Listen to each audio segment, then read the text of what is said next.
Welcome to Racy Rosie Channel. Today, papakita ko sa inyo kung gaano kalinis ng bahay namin. Kung gaano namin lilinisin ang bahay namin. Kasi kailangan namin maglinis for this weekend for us to be able to have a cleanliness. Sabi nga nila, cleanliness is next to holiness. So, sa aming bahay ngayon, papakita namin sa inyo kung paano maglinis sa aming home sweet home sa Amalia. So, just watch this and I hope you will enjoy this kind of vlog.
May mga pagkakataon sa ating buhay na kailangan nating linisin ng mga bagay na dapat nating linisin.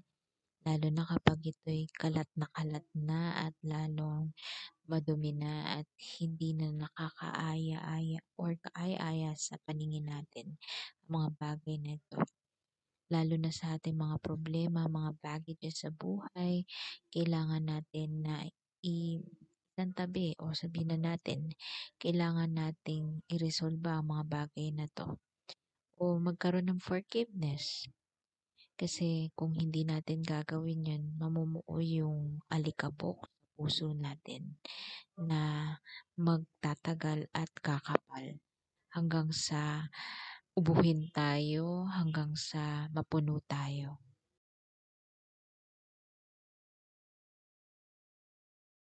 Gaya ng problema, kaliwat kanang pagsubok ang maaaring dumating sa buhay ng bawat isa sa atin. Hindi may iwasan ang pagsubok, gawa man ito ng tao o dala ng kalikasan.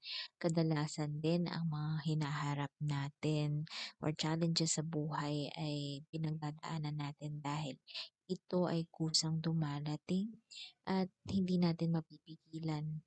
Siyempre, kagaya ng mga alikabok na yan, hindi natin mapipigilan ang pagpasok niyan sa bahay natin dahil alikabok nga yan eh. So, ang dapat nating gawin ay maglinis. Maglinis ng ating mga puso. Ano ba talagang totoong intensyon natin sa buhay natin? Ano ba ang totoong nangyayari? Ano ba ang dapat nating linisin? Ugali ba natin? Pagkatao ba natin? Kailangan ba natin magsikap, magtrabaho? Ano ba yung dapat nating gawin para magkaroon ng solusyon ang problema natin?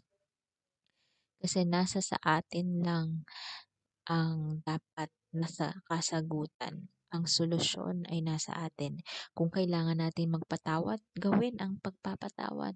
Kung kailangan natin baba, magpakumbaba, gawin natin ito. Kasi minsan lang sa buhay natin gagawin ito at higit sa lahat, gagawin natin to sa ikakatahimik ng puso natin, ikakatahimik ng buhay natin at pagkaroon ng ating peace of mind, 'di ba? Sa maglilinis pa tayo.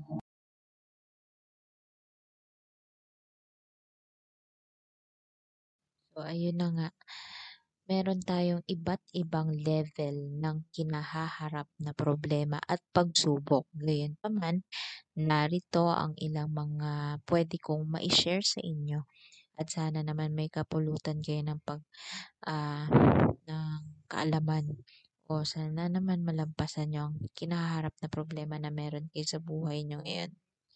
Unang-una sa lahat, lakasan ang loob at maging positibo. Iba-iba ang ugali ng bawat isa sa atin. Ang iba, ang ugali nila malakas ang loob nila sa pagtanggap ng problema. Pero yung iba naman, mahina ang pagtanggap nila sa problema. Hindi naman kasi natin masasabing lahat ng tao ay isa ang pakiramdam at pag-iisip. So, meron tayong iba't ibang personalidad at pag-uugali. Sadyang may pagkakaiba lang talaga tayo dahil iba-iba ang pinagisnan nating magulang at environment or pinanggalingan. Hindi lamang sa hitsura at katayuan sa buhay, kundi maging sa paniniwala at pag-iisip natin sa isang problema o sa isang sitwasyon o problema natin sa buhay. Maraming pagsubok ang maaaring dumalaw sa ating buhay kaya dapat na maging handa tayo. Dapat ay alam natin o may kakayahan tayo kung paano ito malalampasan o mahaharap sa buhay. Oo, alam ko yan. Hindi basta-basta makukuha ang lakas ng loob. Pero kailangan nating manatiling positibo. Magdasal, magdasal, magdasal sa may kapal. Kasi unang-unang sa lahat, ang ating pag-asa kailangan nating hugutin sa itaas. Kasi kailangan nating humingi ng gabay niya, humingi ng blessings or humingi ng wisdom or karunungan para maresolba ang isang problema sa buhay.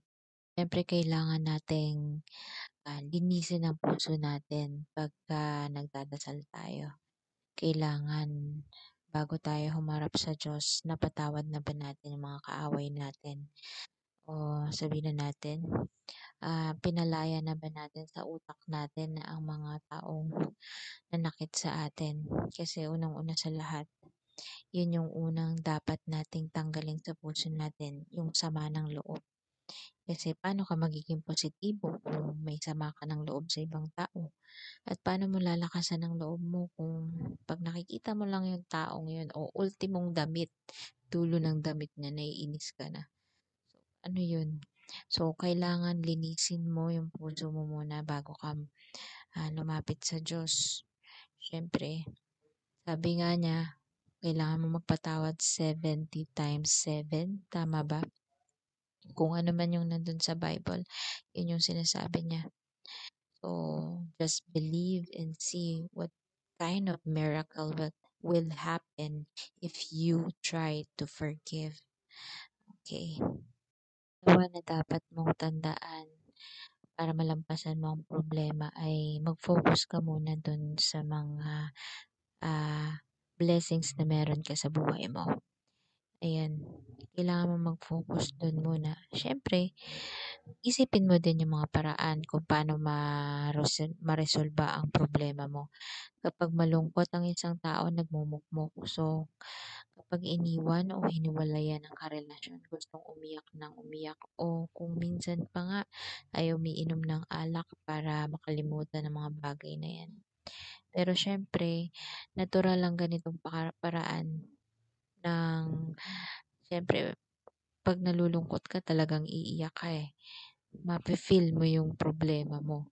Gagawa ka ng mga bagay na sa tingin mo kapag galit ka o may problema ka, galit ka man, iiyak ka o ano man yung magiging reaksyon mo, yun ay nangyayari sa'yo dahil nararamdaman mo.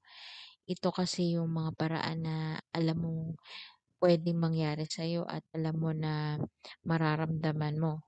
So, kahit sa papaano ay mawawala sa puso mo o sa isip mo ang sakit o problema kapagka ginawa mo yung mga bagay na yan. O siyempre pagkatapos nun mapapagod ka sa pag-iyak mo, mapapagod ka sa galit mo, pero wala tayong magagawa dun kasi yun yung nararamdaman mo. Oo, okey lang ang magmukmok at umiyak pero 'wag naman yung sobra-sobrang pag-iyak at pagmumukmok o galit sa dibdib. Kasi yung tipong ititigil mo na ang buhay mo ng dahil lang sa problema na meron ka ngayon. Siyempre marami ka pang dapat tingnan dahil marami ka pang dapat asikasuhin, hindi lang yung problema na meron ka ngayon. Walang mabuting maidudulot ang pagmumukmok at pag-iyak. Gumawa ka ng paraan. Kung meron kang kaibigan na nagsasabi na sa'yo kung ano yung tamang gawin, kung sa tingin mong tama at dapat naman at mabuti naman yung kaibigan mo, hindi naman bad influence. So, gawin mo yung solusyon na yun. Pero nasa iyo pa rin ang baraha ng buhay. Nasa iyo pa rin ang desisyon kung anong gagawin mo sa problema mo ngayon. Kung ano yung dapat mong iresolusyon sa problema, ano yung solusyon na dapat mong gawin sa problema mo ngayon. Pangatlo na dapat mong tandaan o tips ay dapat maging kalmado ka sa pagtanggap sa problema. Avoid too much overreacting on that situation. Kasi hindi makakatulong sa'yo. Mas lalo kang kakabahan, mas lalo kang malilito, mas lalong hindi mo malalaman kung ano yung tamang solusyon sa problema mo ngayon. So, maging kalmado ka, umisip ka ng paraan in a calm way. Huwag ka masyadong mag-overreacting sa problema kasi ikaw magkakaroon ng anxiety, ikaw ang mauuna pa dun sa problema mo. Ikaw yung mas magi-give up sa problema mo kapag nag-overreacting ka. Kasi minsan hindi na natin nakikita yung tamang desisyon at solusyon para sa problema natin because of overreacting or masyadong kinakabahan na tayo o masyado na tayong aligaga sa problema natin. Siyempre, yung pang-apat, ang dapat mong gawin is akuin mo yung responsibilidad ng problema mo. Kung talagang problema mo yan. And you need to evaluate that kind of situation before you respond. Kailangan mo yun gawin para malaman mo ano ba ang pinagmulan ng problema ko ngayon. Saan to nagmula? Paano nagmula ang problemang ito? Ano yung dapat kong gawin para maiwasan ko ulit na magkaroon ng ganitong problema? Yun. So, accept the responsibility. Yung responsibilidad mo sa problema na yun. Kung kailangan panindigan mo to, panindigan mo. Kung kailangan bigyan mo ng panahon, pagkukulan mo ng panahon, paano intindihin ang sitwasyon, intindihin mo.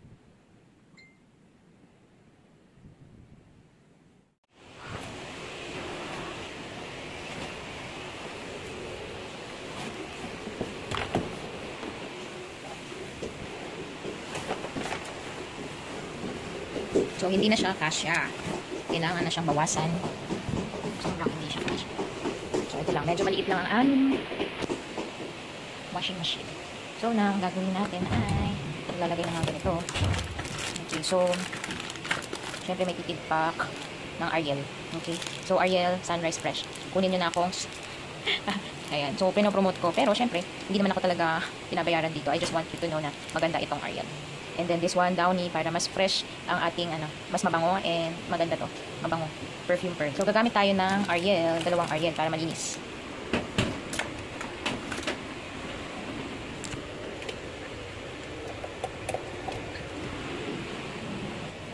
So may gulong itong aming washing machine para kung kailangan namin umusog sa mga pagkakataong ganito. Ayan. Kailangan ko pa ng masigabong. Ay, pag-open. Oh my gosh. Ayan, alam mo na. Sobrang dami. So kailangan natin makapaglaban muna sa mga itis para maging malinis itong ating bahay. Okay. So diretso na siya sa ganito.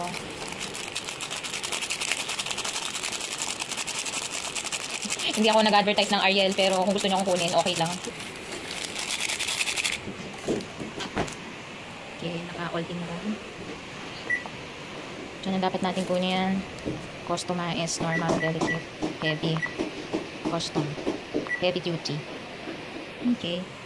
Level ng water, dapat 8. Yan. So, ganito yung itsura sa Whirlpool. Okay. Yan na, gumagalaw na siya. May plastic pa naman natin.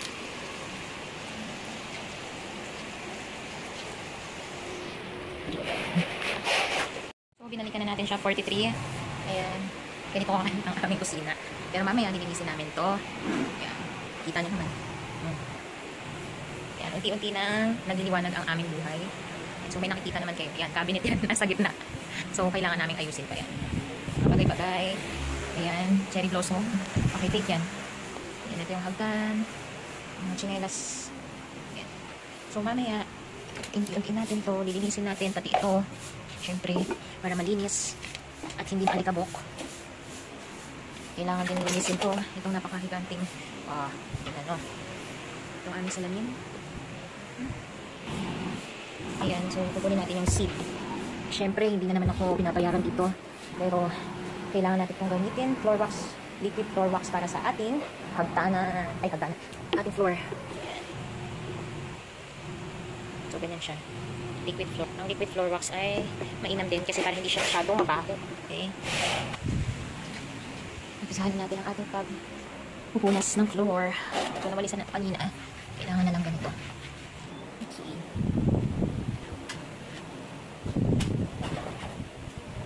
So, hanggang din here.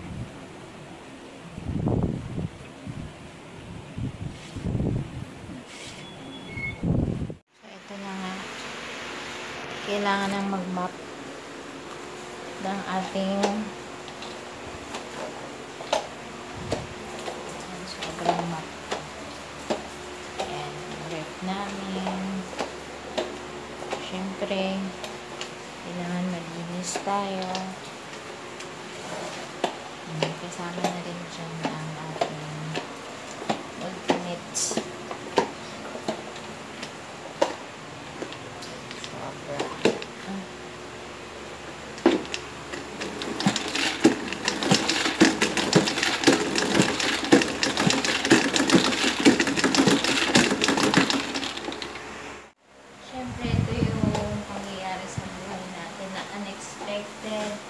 na merong kailangan kang punasan. So, kailangan handa ka rin sa pag-map ng iyong floor. Dahil yan, tatanggalin ko to. Ayan, natanggal ko na siya. Tanggalin din natin ito. Para malinis. Sobrang malinis.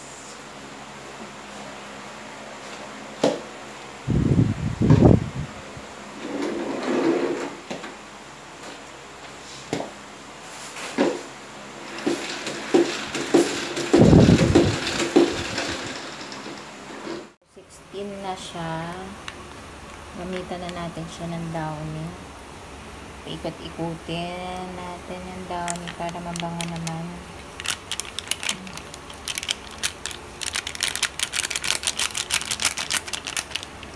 So, lagyan natin ng konting water para bumango.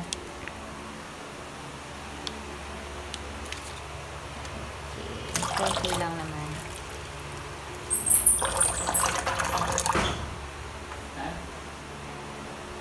Okay, yan na. Ano yung pagkakataon na ibabalik na natin ang ref. So, kailangan natin usog ng konti.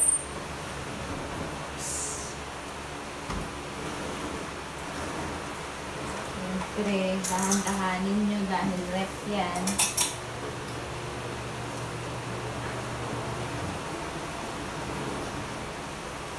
Suggestion ko sa inyo na kailangan dahan-dahan para hindi masira ang ref nyo. Okay, so medyo basa pa ng konti. Mamap pa natin.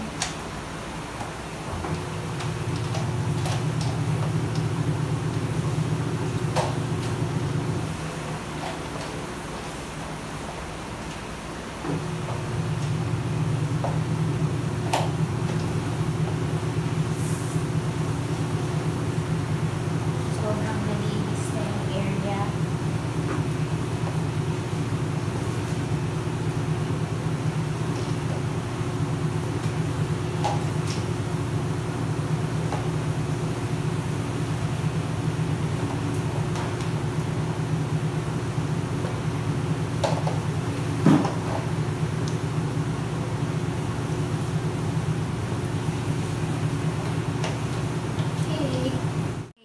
Kakain na kami muna. Ito ang pagkain namin. Meron pang bowl. Tatanggalin natin to. Itong bola. Point. Ayan. So, let's eat for our lunch time. So, 1 o'clock past na. So, alam mo na, kailangan natin kumain. So, tara, let's eat. Ayan. So, reward mo yan sa sarili mo. Kailangan may reward ka sa sarili mo sa paglilinis. Okay? So, kahit hindi pa rin tapos ang paglilinis namin, kailangan namin kumain ng tanghalian. Ito yung food ko. Ayan. Pagkain namin ngayon,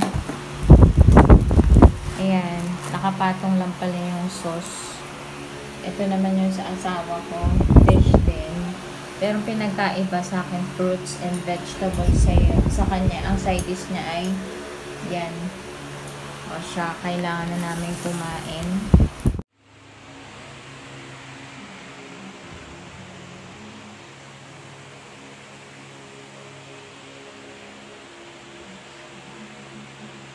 Okay, tapos na ang ating paglalaba. Tayo magsasampay naman.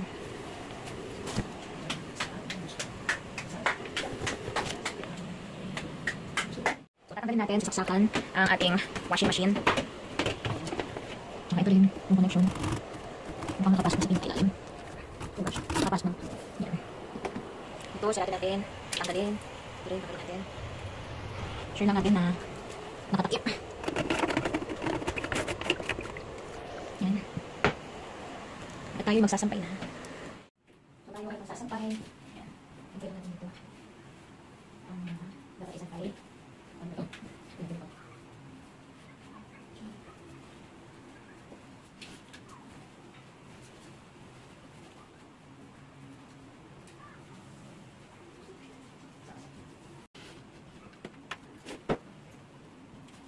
Ilan ang tayo unang? Pati unang ako unang. Isang tayo sa asawan.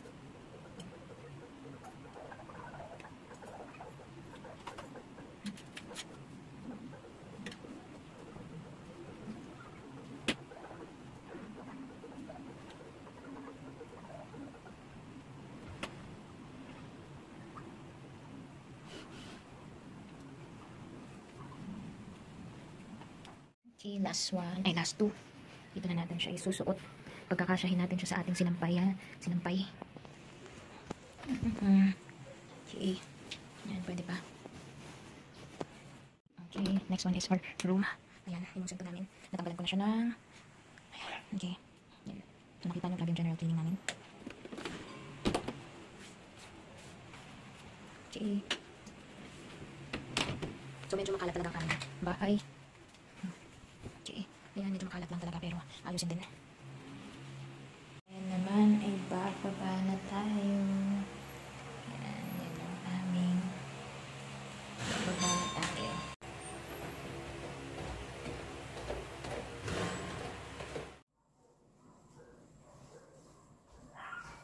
So, ayun na nga. Natapos ng ating paglilinis. Sana nagustuhan nyo ang aming munting vlog.